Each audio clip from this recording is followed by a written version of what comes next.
I guess I could talk about that. I went to visit Arizona, actually. Arizona, of in the country of the United States, which also happens to be my first time going there. They have a lot of rock. They have a lot of rock, but they also have this really cool thing called a Waymo.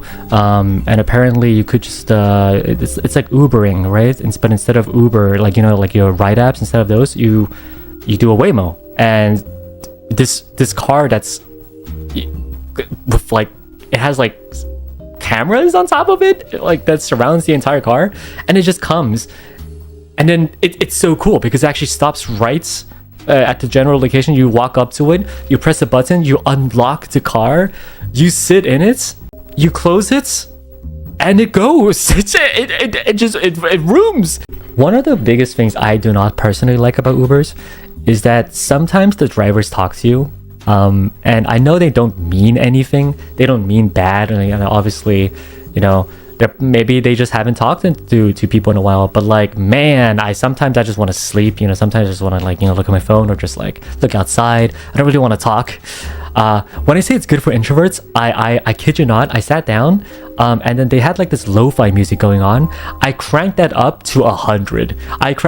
The entire car was just filled with this lo-fi music, and I felt like I was in like futuristic cyberpunk taxi. Like, oh, that was so nice.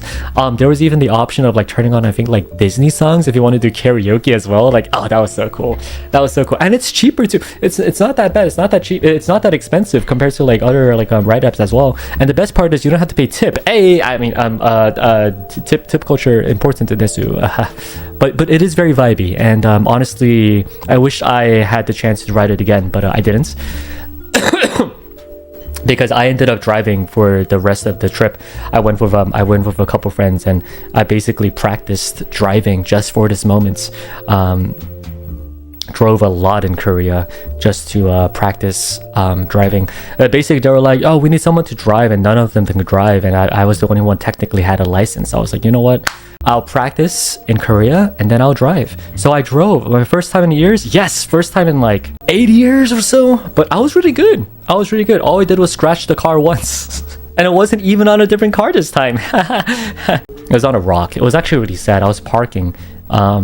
And I didn't realize that there was just I was parking, and in the screen that shows like the parking thing, right, in the screen there was like nothing there. There was nothing there. So I was like, okay, I'll just like keep moving in. I'll just keep slowly parking in, and it was all good. And then I heard like a sound. I was like, whoa, what's crazy is going on? Open, I look down, there's a fucking rock. I was like, there's just this rock in the parking lot. It was this huge ass rock, and it scratched the bumper. But that's all. That was the only issue. And everything else, I did perfect driving. I felt pretty manly. Felt pretty good. I felt pretty good about myself. Yeah, just the most randomest of rocks. It was